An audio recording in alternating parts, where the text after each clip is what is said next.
Живі якори з нацгвардійців, український гімн і синьо-жовті паперові кораблики. Акції на підтримку полонених українських моряків напередодні прокотилися Україною. Флешмоб за свободу наших морпіхів підтримали військові Харкова, Запоріжжя, Кременчуга та навіть закордонний контингент у Конго. Як це було? Дивіться у нашому огляді.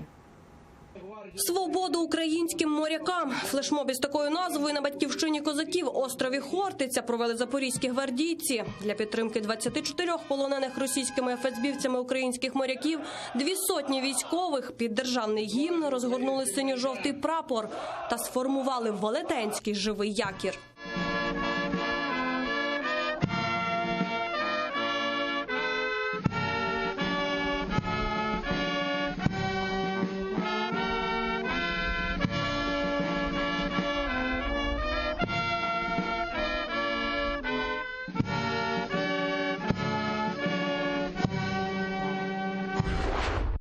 На знак солідарності із захопленими російськими спецслужбами моряками в живий якір, щоправда, трохи менше, ніж на Хортиці, вишикувались нацгвардійці Кременчука. Тут, над площею Перемоги, лунало: відважним українським морякам слава!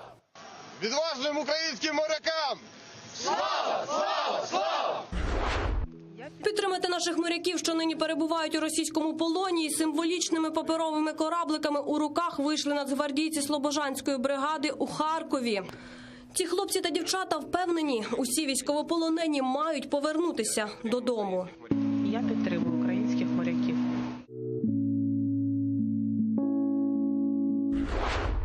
А військовослужбовці українського контингенту місії ООН в Конго за тисячі кілометрів від батьківщини прикрасили паперовими корабликами новорічну ялинку. На них написали назви захоплених українських кораблів – Бердянськ, Нікополь і Яникапу. Тетяна Солій, Заман, АТР.